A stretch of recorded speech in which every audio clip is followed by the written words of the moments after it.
In the realm of profound connections between hearts, join me as we embark on a journey to explore the delicate art of cultivating and nurturing vibrant, wholesome relationships. Seated within his unassuming office, James directed his gaze at the expanse of wall before him. Today etched a somber mark on the calendar, commemorating the 7th year since his fiancée's bewildering departure, an event devoid of explanation. This wasn't merely a case of her choosing to depart from his life, rather, it was an incident that plunged him into a sea of uncertainty, awash with unaddressed queries. All that remained to assemble the fragments of this enigma was a letter, an enigmatic keepsake left behind by his vanished beloved. The crisply folded parchment had been perused and revisited countless times, its recitations too numerous to tally. Yet, the enigma shrouded within its words persisted in eluding him. The letter, while plain, exuded an air of heartbreak. "I apologize, but I can no longer traverse alongside your life's path." These straightforward words carried a subtext that James could discern. With resolute conviction, he believed that Olivia, his cherished counterpart, harbored emotions as potent as his own. Thus, what could have precipitated her sudden disappearance and re-evaluation of their shared journey? A mere span of months had elapsed since Olivia's integration into his abode, heralding the commencement of their shared existence prior to the monumental leap. Months of devoted commitment underpinned their relationship. Yet, that pivotal day of her vanishing shattered the veneer of perfection, bequeathing to James naught but a cascade of inquiries. The fateful genesis of James and Olivia's acquaintance transpired within a park, a locale James had not intended to visit that day. The sequence of incidents that culminated in this serendipitous encounter was as peculiar as it was fortuitous. James had been slated to attend a pivotal business assembly, summoning his customary chauffeur, a man upon whom he often relied for such significant junctures. Yet, fortune failed to align with his aspirations. The chauffeur found himself ensnared within the clutches of the city's exasperating traffic, compelling James to navigate the tumultuous currents himself, particularly amidst the rush-hour maelstrom. The sole recourse lay in his aging Pontiac Fireworks, a relic dormant within his garage for an extended period. The vehicle had long evaded exposure to daylight, not to mention a mechanic's attentions for routine upkeep. Despite its imperfections, James harbored a distinct sentiment for the car, not solely due to its vintage allure, but rather due to its status as an heirloom from his late father. Behind its wheel, James shared numerous reminiscences of his father, ferrying him to sundry destinations. Although James possessed the means to easily acquire a dependable Toyota or even a lavish Mercedes, his sentimental attachment to his cherished Pontiac held him steadfast. Nonetheless, on that pivotal day when a seamless commute to the office was all he sought, the car suddenly faltered, screeching to a standstill amid a throng of vehicles. This left James feeling a sense of unease and helplessness. Opting to defer his business meeting, James contacted his associate to propose rescheduling for another day. As he attempted, in vain, to cajole life back into the aging Pontiac, he came to realize that haste was unnecessary. Under the still high afternoon sun, he summoned roadside assistance and ventured onto the bustling thoroughfare. Fortuitously, the breakdown occurred near a park abuzz with a vibrant celebration. Both children and adults alike were adorned with an array of colorful paint, their laughter reverberating through the open air. The contagious vitality, coupled with resounding music, managed to elicit a smile from James, despite his predicament. "Are you here alone? Please help me out." A piercing, urgent plea echoed, startling James before he could coalesce his thoughts or formulate a reply. A young woman had promptly seized his arm, whisking him away. James found himself thrust into a line of couples with uplifted hands. Ere he could voice a word of protest, the woman hastened to elucidate. "I apologize for drawing you into this, but as the organizer of this event, I can't be left partnerless." Any retort James might have wished to articulate was eclipsed by the clamor surrounding him. Within moments, he became wholly absorbed, unabashedly laughing as he engaged in a whimsical children's game titled River. In that instant, he could shed all cares. The reality of his status as a 36-year-old man undergoing divorce, or the sobering truth that this simple, exuberant diversion would yield no financial gain or concrete advantage, faded into insignificance. Yet, it bestowed upon him something invaluable, an unforeseen juncture of unadulterated delight. James epitomized a person who assigned profound significance to his time. He methodically structured his days to ensure each minute was invested in the pursuit of productivity, an unceasing drive to accomplish as much as conceivable.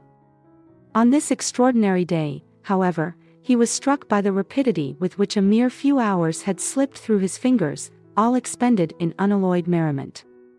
In this moment of introspection, James came to a realization: it had been an eternity since he had last engaged in such uncomplicated, unstructured enjoyment. The epiphany unfurled before him: life harbored treasures beyond the ceaseless pursuit of wealth. Amidst the striving, there also existed room for joy, laughter, and an impulsiveness that could pave the way for unforeseen yet delightful encounters. All right, everyone. Thank you all for joining us in tonight's revelry. We had an absolute blast. Hoping to see you again very soon.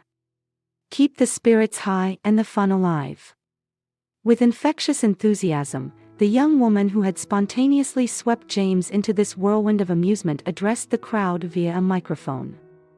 As the attendees dispersed, she strolled toward the exit, relinquishing the microphone before lowering herself onto a nearby speaker. A deep, weighty exhalation betrayed her fatigue. Observing her, James decided to approach. "I haven't experienced such enjoyment in a long while," he confessed. "Great. I'm glad you had a good time," she responded, her voice bearing a hint of exhaustion. James glanced at the scattered equipment and inquired, "Need any assistance with packing up?" She gazed up at him, a faint yet genuine smile curving her lips. "Certainly. I won't turn down help. I'm utterly drained. It's scorching out here. By the way, I'm sorry for pulling you into this, but you truly came to my rescue. I should be the one thanking you." "I genuinely had a great time," James replied, a sincere smile adorning his features as he began tidying up the gear. "By the way, I'm James. And I'm Olivia." As James hefted a hefty speaker, he couldn't help but be taken aback by its weight. It struck him with admiration that she had been shouldering all this equipment on her own.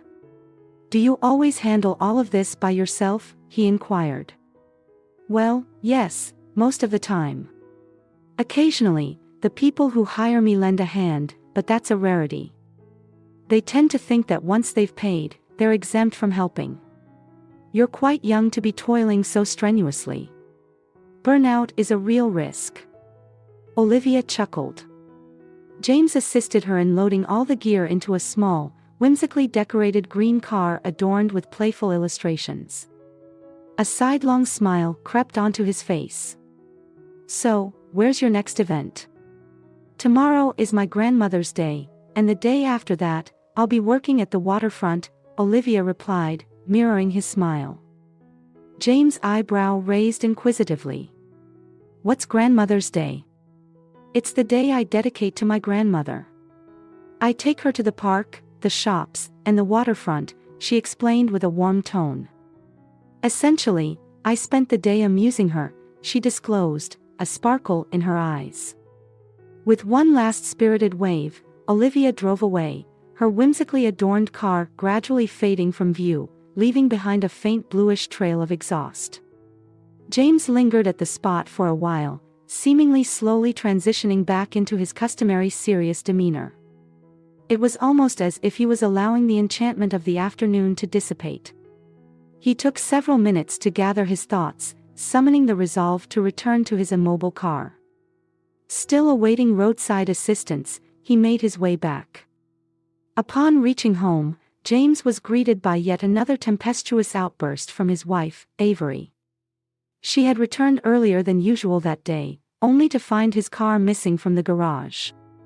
In her experience, this usually signaled that James had either grown weary of work, was seeking an escape from their tumultuous relationship, or both.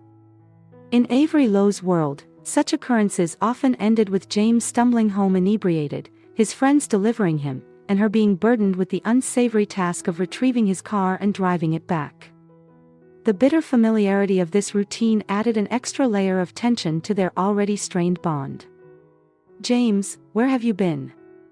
Avery's shrill demand assaulted his ears, leaving him unsettled. "Why does it matter to you?" he shot back, his exasperation veiling his words. "I'm just asking." "After all, I'm your wife," she retorted. "Do I not deserve to know your whereabouts?" she retorted. "Oh, now you're curious about where I've been," he countered with a bitter edge. "You never bothered to inform me when you were out reveling until dawn." Here it comes again. Anxiety started to seep into Avery's voice. "Why do you have to keep bringing that up?" "How can I not?" James retorted, his voice fracturing with anger. "You deceived me," he accused. "You weren't at the club, mingling with who knows who." Suddenly, Avery's demeanor shifted. She softened her tone, adopting a conciliatory approach. "James, my love, why are we arguing? We've been together for 8 years. You know I've apologized and promised it wouldn't happen again. Why are you escalating this conflict?" "You've broken that promise more than once," James countered, unmoved by her change in tactics. Avery rose from her seat, striding over to him, her hips swaying with exaggerated grace. A smirk tugged at the corners of James' lips. A year prior, he had been captivated by her physical allure, only to come to the realization that her beauty was merely skin-deep, veiling a less than appealing personality. He had failed to discern her leech-like tendencies, her interest in him primarily tethered to the wealth he possessed. The superficial charm she projected had masked her genuine motives, but now, his eyes were open to her true nature. Their tale of romance had its origins at the office.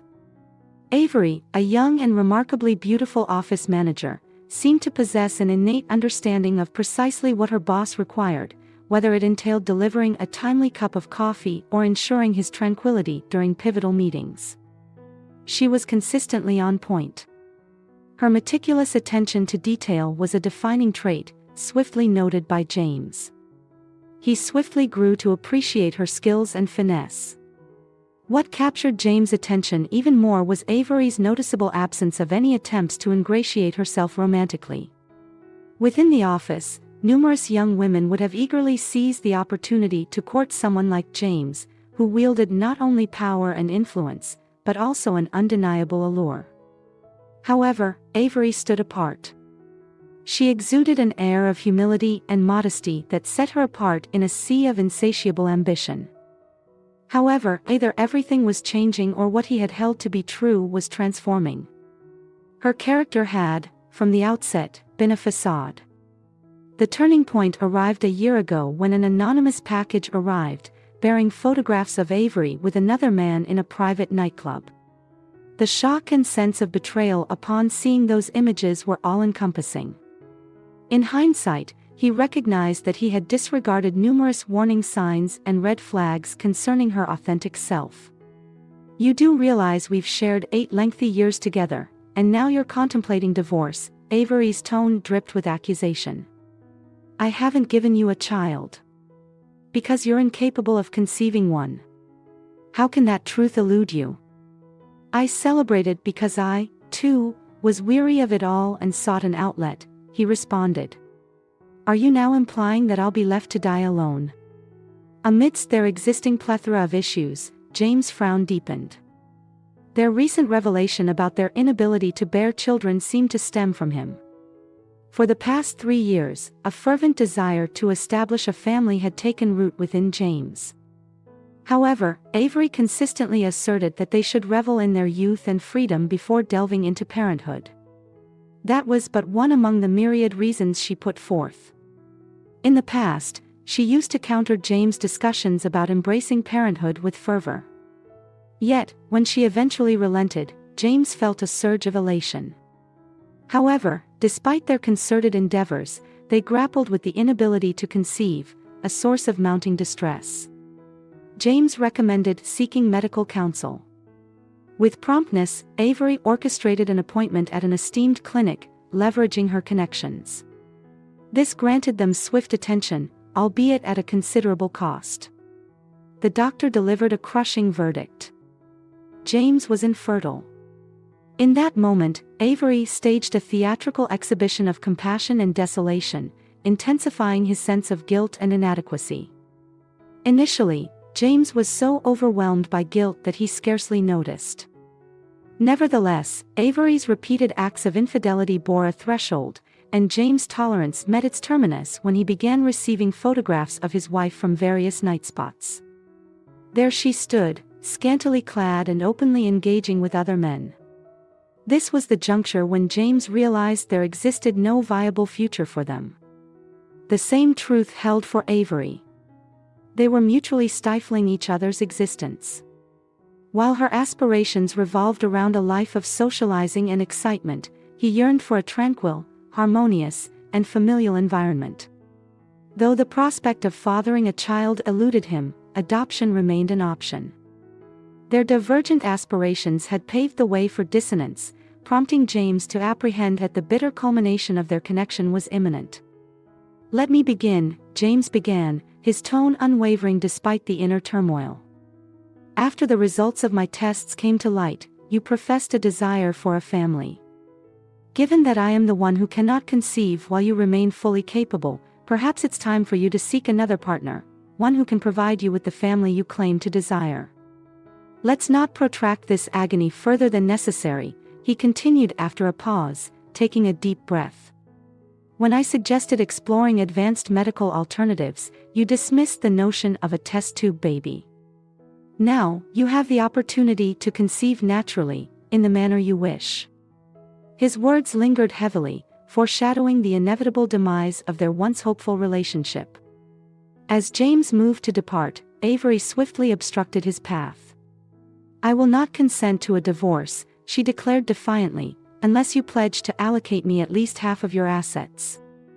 Her words resonated with icy resolve, cementing the final bitter dissolution of their once intimate bond. James erupted in laughter. "Are you out of your mind?" he incredulously retorted. "Half my fortune? Pray, tell me, how did you contribute to my wealth?" Her visage, contorted with fury, only fueled his mirth. "By all means, proceed with your intentions, but understand this," he asserted, his amusement morphing into resolute determination. "My journey with you concludes today." His proclamation heralded the irreversible termination of their tumultuous relationship come the subsequent morning. For reasons he was reticent to fully acknowledge, Wilson discovered himself hastening to the park. Lurking within lay a faint hope of glimpsing Olivia. An inkling hinted that she might frequent the park in the early hours. A portion of him yearned to witness once more her vibrant energy and dazzling smile, a much-needed divergence from the acrimonious disputes with Avery. As he spotted Olivia, James felt his legs betray him, propelling him toward her as if of their own volition. His lips, seemingly emancipated from his control, curved into an unexpected yet genuine smile. That facet of her seemed to ignite a spark within him, a surge of connection he had long been estranged from. Unbeknownst to him, his approach caught Olivia off guard. "Excuse me, your park games may be sick," James spoke from behind her. Startled by his words, Olivia swiftly pivoted, her eyes widening in astonishment. His sunglasses had initially obscured his identity. "Oh, I apologize." "What do you mean?" she inquired, perplexity furrowing her brow. With a gentle motion, James removed his sunglasses, allowing their gazes to intermingle. "You've stirred my heart's longing," a light illuminated his eyes, a radiance that had lain dormant for an extended period. Thus commenced their burgeoning romance. As he invested more time with Olivia, James sensed as though he had dwelled beneath a shroud for years. The notion that he could still experience the flutter of excitement, the dance of butterflies in his stomach, hadn't been part of his envisioning. With Olivia, he rekindled the delight and exploration synonymous with new love, a sentiment he believed he had forfeited. His days metamorphosed into brighter tapestries, imbued with expectancy and a sense of plenitude that had long evaded him. What amplified Olivia's allure for James was her commitment to fairness, a trait mirrored by her wise grandmother. Together, they swayed him toward treating Avery with impartiality during their dissolution. Despite Avery's injurious actions, Olivia upheld the significance of preserving one's integrity. She persuaded James that Avery warranted equitable treatment and her rightful share. Her compassion and sense of justice augmented his burgeoning fondness and reverence for her. "Honey, remember that she stood by you when you needed support," Olivia gently reminded him one day. "People and circumstances change, and everyone makes mistakes. Besides, when you married her, you loved her, didn't you?" James lacked the inclination to spar. He was too immersed in his newfound elation. His thoughts were singularly fixated on a solitary objective, finalizing his divorce so that he could pose the paramount question of his life to Olivia, a long-anticipated moment where he hoped to initiate a journey of shared happiness. Their life had been sailing smoothly until an unforeseen twist of fate intervened. A mere 3 months into their blooming relationship, Olivia's cherished grandmother passed away. The loss struck her profoundly, plunging her into grief. Moved by her suffering, James extended an invitation for her to move in with him. During her period of mourning, he tenderly attended to her, offering solace and unwavering support. Yet, a month later, Olivia inexplicably vanished, leaving behind only a cryptic note. "We cannot remain together. I am not what you need. I apologize." James found himself perplexed and hurt, grappling with the abrupt departure of the woman he had grown to cherish deeply. The note provided no clarity, leaving him with an abundance of unanswered queries and an echoing void in her absence. He speculated whether he had erred in some manner or if someone else had come into Olivia's life. The knowledge that she no longer wished to be with him was something he could eventually accept. However, the dearth of transparency surrounding her decision inundated him with anxiety, the weight of uncertainty pressing heavily. This drove him to wander the city streets, in search of solace and understanding. The previous evening had borne semblances of contentment and intimacy. James had taken a significant leap, revealing his innermost fears to Olivia in a manner he had never done before. Vulnerably, he laid bare his apprehensions, his incapacity to father children. Despite this revelation, he conveyed his willingness to explore alternative avenues like adoption or medical interventions, should she desire them. He had hoped their mutual openness would bolster their connection and kindle an even deeper bond between them. Amid these revelations about his infertility, James had also proclaimed that he could never again forgive himself for being deceived. Yet, this sentiment had naught to do with Olivia or their relationship. These words were an indictment against his life. As years flowed by and James sat in his office, contemplating the passage of time, his business had burgeoned into a significant enterprise. The walls of his workspace bore testimony to his dedication and tireless efforts, adorned with words and accolades marking the milestones of his professional odyssey. "Mr. Green, may I enter?" Sophia, his secretary, peered into his office, her demeanor slightly disheveled. "Yes, please come in. What seems to be the issue?" James inquired, intrigued by the source of her perturbation. Sophia hesitated, absently smoothing her bangs. "There's an unusual delivery person waiting for you outside. I don't usually handle such matters personally, but I thought you should be apprised." A spark of irritation ignited within James. His plate was brimming with pressing tasks, and Sophia's frequent interruptions were beginning to wear on him. "What's it this time?" she mused inwardly, sensing that her interruptions were testing his patience. "Perhaps it's time to contemplate letting go," James mused aloud. "All right, let's see what this is all about," he added, his tone tinged with impatience. Departing his office, he surveyed the scene outside. To his astonishment, he spotted a boy standing there, clutching a letter. "Hello, are you the delivery boy?" James inquired, studying the young lad closely. And is this letter for me? The boy nodded earnestly. Yes, it is. If you're James Green, then this is for you. The innocence in the child's response brought a smile to James' lips. Yeah, that's me. So, what have you got there?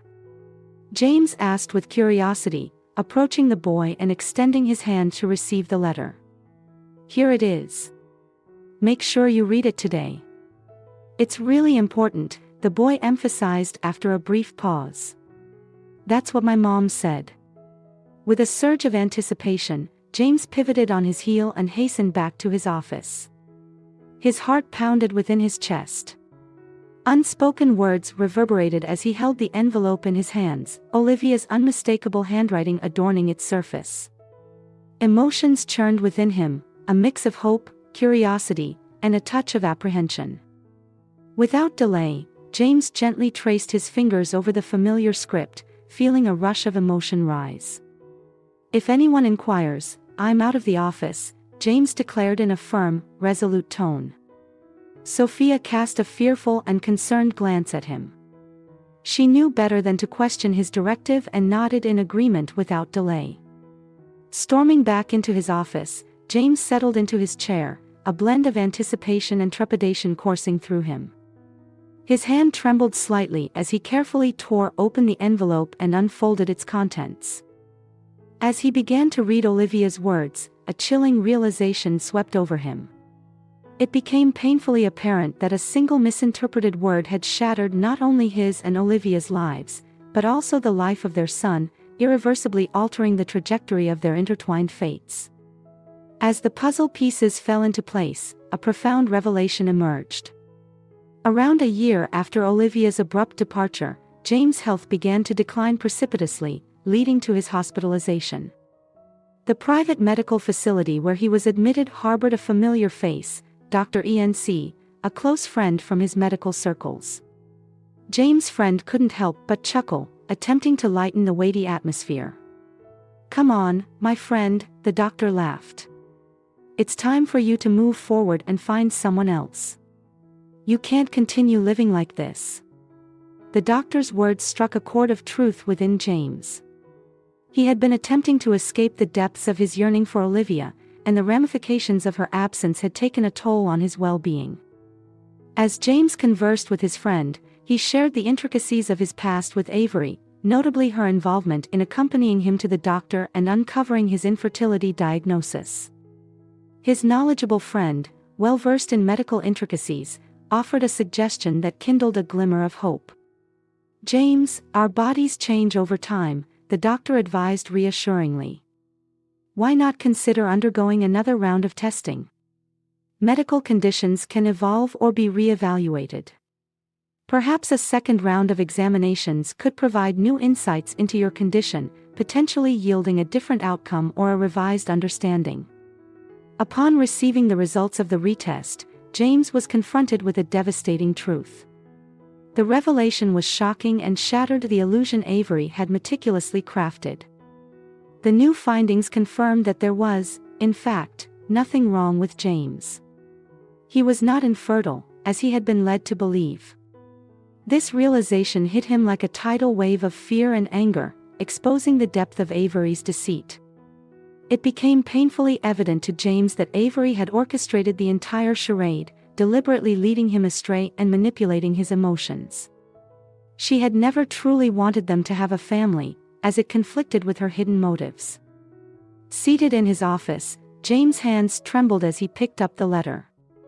With bated breath, he meticulously reread the paragraph, absorbing the weight of Olivia's sincere confession from that fateful evening. I had a surprise for you. I wanted to share the news that we were expecting a child. But when you spoke about your inability to have children and how you would unmask any lies, I panicked. Those words haunted James' mind, saturated with regret and sorrow. Maybe we should have talked it through, but I couldn't muster the courage to ask for your trust. You were never meant to know about our son. However, I feel compelled to disclose that I am unwell. I don't know if I'll recover or not. Please, while I'm still able, consider a DNA test if anything happens. Please don't leave him alone." James tucked the letter into his pocket. At that moment, his secretary, Sophia, appeared in the doorway. "Sophia, how old is your son?" he inquired urgently. Baffled by the sudden question, Sophia replied, "He's 8. "All right, come with me," James commanded firmly.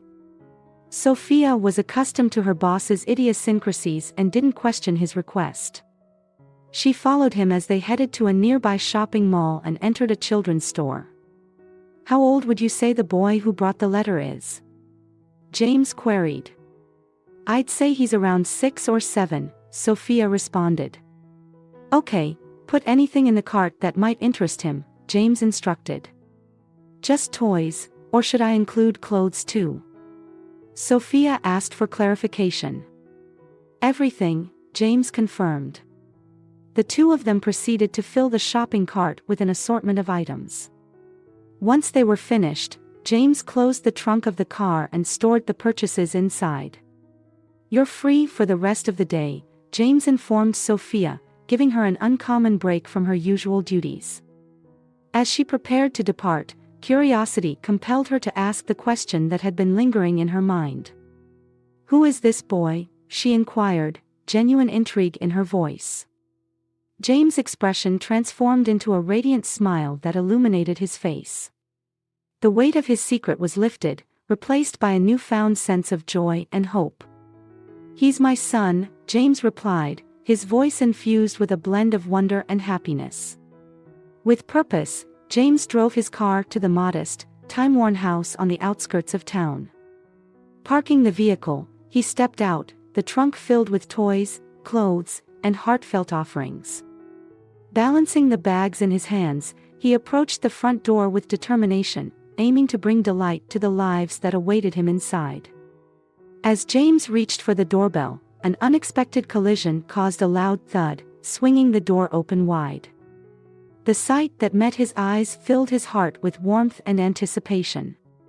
However, he was taken aback by what he saw. Standing before him was a mere shadow of the vibrant woman he once knew. Olivia's once lustrous eyes were the sole recognizable feature amidst the fragility that enveloped her, her gaunt frame and pallid complexion piercing James' heart with a mix of sorrow and concern. Despite the evident toll her illness had exacted, Olivia managed to summon a gentle smile, sensing the overwhelming surge of emotions within James.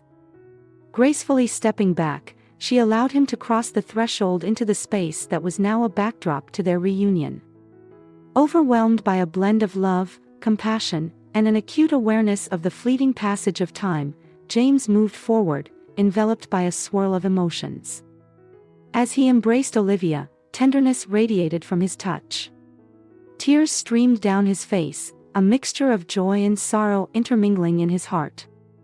His arms tightened around her, his whispered words revealing the depth of his commitment and devotion to this moment. The weight of their shared history and the fragility of the present surrounded them, making James' presence a resounding affirmation of his unwavering love for Olivia. With a gentle pull, they eased out of the embrace, their eyes communicating a bond that transcended words. Olivia's voice, frail yet filled with gratitude, trembled as she spoke. "I knew you would come." Stepping into the room, James' gaze swept across the surroundings until it landed on a young boy whose expression reflected a mix of surprise and curiosity upon seeing him. A warm smile graced James' lips as his heart swelled with affection for the child before him. "Hello," James greeted, his voice imbued with warmth. Slowly placing the crates he had carried in front of him, his smile grew with each passing moment. In the midst of his excitement and nervousness, he struggled to find the right words to convey his feelings. The simple phrase that escaped his lips might have been awkwardly stated, but it was infused with genuine love and joy. "These are for you." As the boy eagerly opened the boxes, his youthful enthusiasm infused the room, filling James' heart with an indescribable warmth. This small act spoke volumes, symbolizing the love and connection they were forging and serving as a testament to the fresh start they were embracing. Suddenly, an alarming sound pierced the air. diverting their attention to Olivia, who collapsed to the floor. Panic surged through James as he rushed to her side, scooping her up in his arms. Fear gripped him, but he knew he had to act swiftly. With trembling hands, he dialed a number, reaching out to his friend at the private clinic in desperate search of guidance and assistance. Describing the tense situation to his friend, James' voice oscillated between frustration and disbelief. His friend's response held a tinge of anger and sadness. "It's as if they turned things around." In an attempt to offer reassurance, he continued, "But don't worry. With proper treatment, she'll be as good as new in a month." Filled with resolve, James strode into the hospital, determination etched onto his features. Approaching Olivia's bedside, James' smile carried a mix of concern and reassurance. Two pairs of eyes met his gaze, one cautiously hopeful, and the other young and curious. "The doctor said he'll have you back to the old Olivia in a month," Wilson said, his voice brimming with optimism. Olivia managed a weak smile in response, though her melancholy quickly cast a shadow over it. Expressing doubt about fully reclaiming her former self, Olivia's uncertainty was met with James' unwavering support. He assured her that he was there for her and John, their family united in the face of adversity. He conveyed his disbelief at the unexpected turns their lives had taken, emphasizing that neither of them was to blame. James reached out to John, offering his hand as a symbol of trust and stability. After a moment of hesitation, the boy placed his hand in James', a gesture representing their newfound connection and strength. They parted ways, stepping out onto the street, a renewed sense of hope and potential permeating the air. Opening the car door, James invited John to get in. "Let's head to a cafe and grab something to eat first," he suggested, prompting a nod of agreement from the boy. John's eyes were fixed on James, a blend of curiosity and longing evident as he posed a heartfelt question. "Will you love my mother?" James' response was immediate, his voice brimming with sincerity. "Of course I will. I've always loved her." The boy then turned his gaze towards himself, seeking reassurance and confirmation. James met his eyes, radiating love and fatherly warmth. "And me?" John asked, his voice tinged with vulnerability. A gentle smile curved James' lips as he replied, his voice carrying love and conviction. "How could I not love you when you're my son?" The words carried the weight of a lifelong commitment, a promise to nurture and cherish the bond that had finally been recognized. Several weeks later, Olivia was finally out of the hospital. The family decided to visit the exact spot where they had first met. As they strolled through the park, relishing the simple joys of sharing ice cream and basking in the warmth of togetherness, their path intersected with a woman diligently collecting empty beer cans. Recognition dawned in her eyes as she saw James, her surprise evident. As Avery's gaze fell upon James and the young boy beside him, a mixture of emotions played across her widened eyes. The unmistakable resemblance between the boy and James struck her deeply. Tears welled up in Avery's eyes as the weight of missed opportunities and regret settled in her heart. She saw the choices she had made that led her down a destructive path and understood the gravity of her actions. In that moment, clarity washed over her, and she recognized the depth of her remorse. She realized that she could have been the one walking beside James, sharing in the love and happiness he had found. Her voice trembled as she whispered James' name, carrying a blend of pain and longing. James turned around, his initial confusion giving way to sorrow as he recognized Avery. "It's me, Avery," she murmured, her voice barely audible. James' heart ached as he witnessed the toll that years of struggles, substance abuse, and a lavish lifestyle had taken on her. Amidst a turbulent swirl of anger, sadness, and compassion, he saw a shadow of the woman he had once known. Avery's situation had worsened after the divorce, leading her to sell her assets to maintain her extravagant lifestyle, which eventually left her facing financial hardships. Fueled by nostalgia, she timidly asked, "Could you spare some change?" But this time, James stood firm, influenced by Olivia's wisdom and his own determination to move forward. Unexpectedly, Avery's next request took him aback. She pulled him aside and uttered words that shook him to his core. "I understand your feelings of resentment toward her, but I also believe that deep down, you possess a capacity for great kindness," she whispered to him. After contemplating her words, James was convinced by Olivia to consider giving Avery a chance. The proposition was surprising, yet after overcoming his reservations, he decided to offer Avery a job as a packer in the company's warehouse. The position demanded attention to detail and efficiency, traits Avery approached with humility and diligence. Despite her circumstances, Avery dedicated herself to her responsibilities, working tirelessly and making valuable contributions that didn't go unnoticed. She played a pivotal role in improving warehouse operations, leaving a positive impact. Her hard work led to her being nominated for the Warehouse Employee of the Year award by the manager. This recognition spoke volumes about her transformation and dedication. Avery's journey from hardship to resilience impressed everyone, including James. When he returned home that day, he embraced his wife, Olivia, tightly, a gesture of love and appreciation for the happiness they had found amidst life's trials. As their gazes locked, a wordless smile spread across his face, and he conveyed his feelings with two simple yet profound words. "I'm grateful." James's acknowledgement of Olivia's impact and the compassion and resilience she shared with him led to transformative changes that touched the lives of all those involved. Thank you for joining me on this journey and immersing yourself in this narrative. I trust you found it both enjoyable and enlightening. If you gained insights from this story, I encourage you to express your appreciation by giving this video a thumbs up and subscribing to my channel for more captivating narratives like this one. Feel free to share your reflections and thoughts in the comments below. Until next time.